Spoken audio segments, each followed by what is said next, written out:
जय श्री कृष्ण जय बजरंगबली समस्त कोटि प्रणाम आत्मा नमस्ते शुभ सकाळ भगवत गीता ज्ञान जगरे आपण को समस्त को स्वागत आम द्वादश अध्याय भक्ति जोग श्लोक 13-14 आज पाठ करवा आसतु।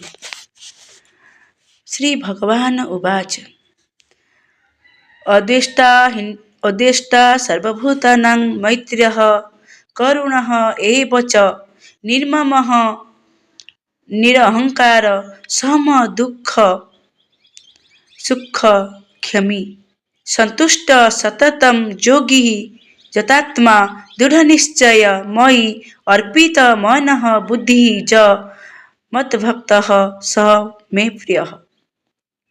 यार अर्थ होची पुणी एटी भगवान श्रीकृष्ण भक्ति जोग मार्ग को आसी भगवान ए दुईटी श्लोक एक शुद्ध भक्तर दिव्य गुणावली वर्णना करछंती।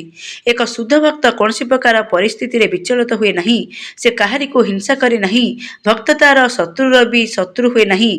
से भावे जे जदि केही तार शत्रुता चरण करे तेबे से तार गत कर्मर फल अटे।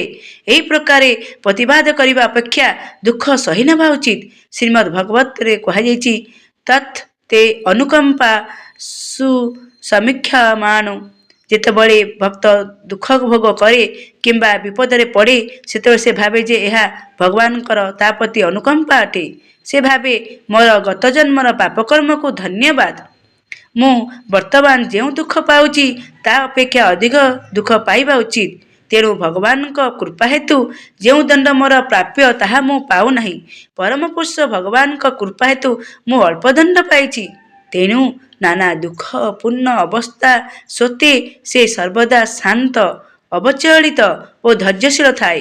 भक्त समस्त प्रति दया प्रदर्शन करे, एपरिकी तार शत्रुपति मध्य दया देखाए। निर्मम शब्दर अर्थ होची यह जे भक्त ए जड़ शरीर रे सुख दुख प्रति विशेष ध्यान दिए नहीं, कारण से भल भाव जाने जे से ए जड़ शरीर नुहे, से निज को ए जड़ शरीर सहित एक बोली भावे नहीं।